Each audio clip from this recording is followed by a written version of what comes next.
तो मैं बात कर रहा हूँ कि एपीआई बनाने के लिए हमको एक प्रोजेक्ट बनाना पड़ेगा। उस प्रोजेक्ट को बनाने के लिए हमें एक सबसे पहले नया फ़ोल्डर बनाना होगा। उस फ़ोल्डर के अंदर हमको वर्चुअल इन्वायरमेंट बनाना होगा, उसको एक्टिवेट करना होगा। फिर उसके बाद जेंगो इंस्टॉल करेंगे, जेंगो रेस्ट फ्रेमवर्क इंस्टॉल करेंगे।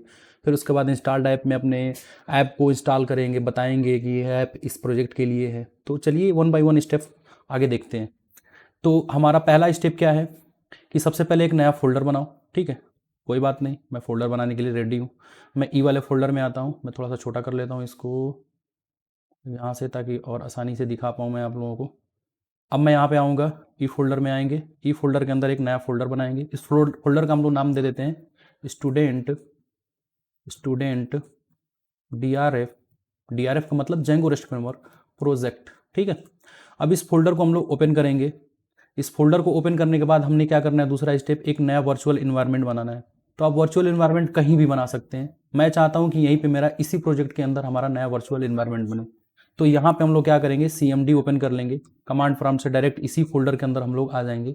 और यहाँ पे हमें वर्चुअल इन्वायरमेंट को एक नया बनाना है, वर्चुअल इन्वायरमेंट, और उसको एक्टिवेट करना है। अगर आपको वर्चुअल इन्वायरमेंट कैसे बनाते हैं, एक्टिवेट कैसे करते हैं नहीं आता है, तो मैं लिंक डिस्क्रिप्शन में दे दूंगा, वहाँ से आप जा करके स्टेप बाय स्टेप फॉलो करके कर सकते हैं। अब मैं यहाँ पे लिखूंगा पाइथन -MVENV, मतलब पाइथन एक नया वर्चुअल इन्वायरमेंट बनाओ जिसका नाम होगा DRFENV।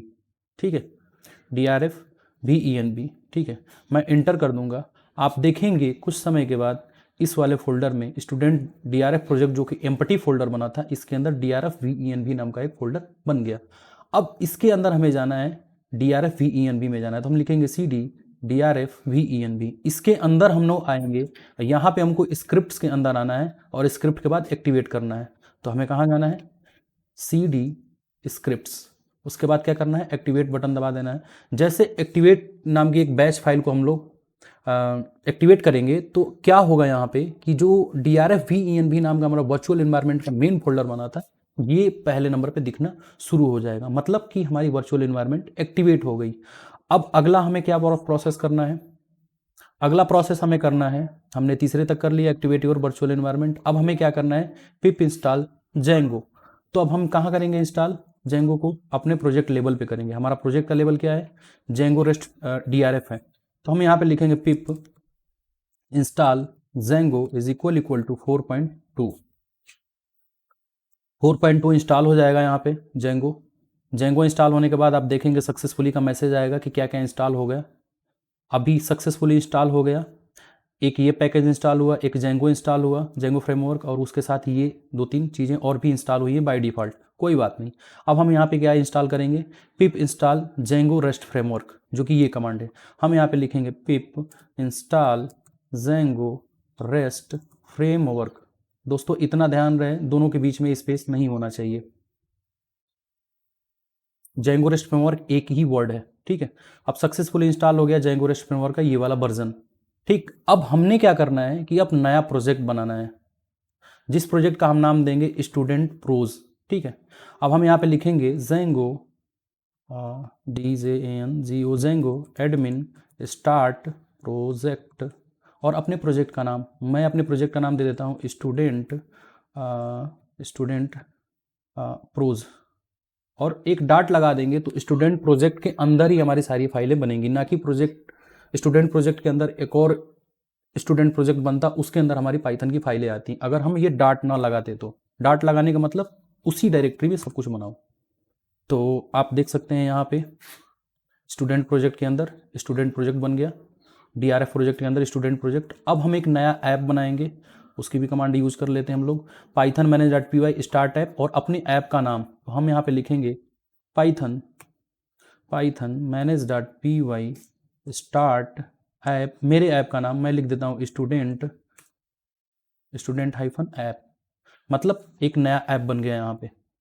स्टूडेंट ऐप हमने बना लिया। अब इसको हम किसी विजुअल स्टूडियो कोड को ओपन करके इसमें इस प्रोजेक्ट को यूज करेंगे, कोड करेंगे। तो डायरेक्टली विजुअल स्टूडियो कोड को ओपन करने के लिए आपको बस कोड और स्पेस देके हाइफन डाट लगा देना है। तो इससे क्या होता है कि विजुअल स्टूडियो कोड सॉफ्टवेयर आपको ओपन नहीं करना पड़ता है, ये डायरेक्टली विजुअल स्टूडियो कोड को ओपन कर देगा। ठीक है। अब ये जैसे ओपन हो गया, आप देख सकते हैं कि ये वर्चुअल इन्वायरमेंट का है, इसे हमें छूना नहीं है। ठीक है। स्टूडेंट प्रोजेक्ट के अंदर आपको setting.py फाइल मिलेगी, और स्टूडेंट ऐप जो है ये एक ऐप है जेंगो फ्रेमवर्क, लेकिन जो हमारा प्रोजेक्ट है उसका मेन फोल्डर ये है स्टूडेंट प्रोजेक्ट, जिसके अंदर setting.py फाइल है। इसी में हम लोग सारा सेटिंग करते हैं अपने प्रोजेक्ट से रिलेटेड सारी चीज़ों का। अब हमने क्या करना है, इंस्टॉल करो या तो स्टोर करो अपना स्टूडेंट ऐप setting.py फाइल में। तो अब इस setting.py फाइल में हम लोग आएंगे, setting.py फाइल आएंगे, और यहाँ पे आपको इंस्टॉल्ड ऐप दिख रहा है। इस इंस्टॉल्ड ऐप में हमने लिखना है स्टूडेंट अंडरस्कोर ऐप। जैसे क्या होगा कि ये वाला जो ऐप है ना, ये हमारे प्रोजेक्ट के लिए ये ऐप बना है, ये ऐप पूरी ग्लोबली हमारी प्रोजेक्ट में चलेगा। अगला हमने पैकेज का इंस्टॉल किया था जेंगो रेस्ट फ्रेमवर्क, तो उसको भी हमें इंस्टॉल करना पड़ेगा, रेस्ट फ्रेमवर्क।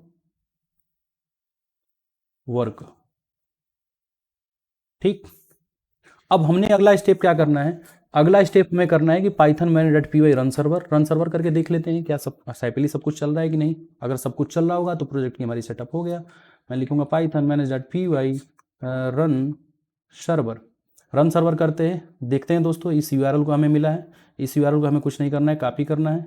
कॉपी करने के बाद ब्राउज़र में आना है और यहाँ पे आके हमें पेस्ट कर देना है।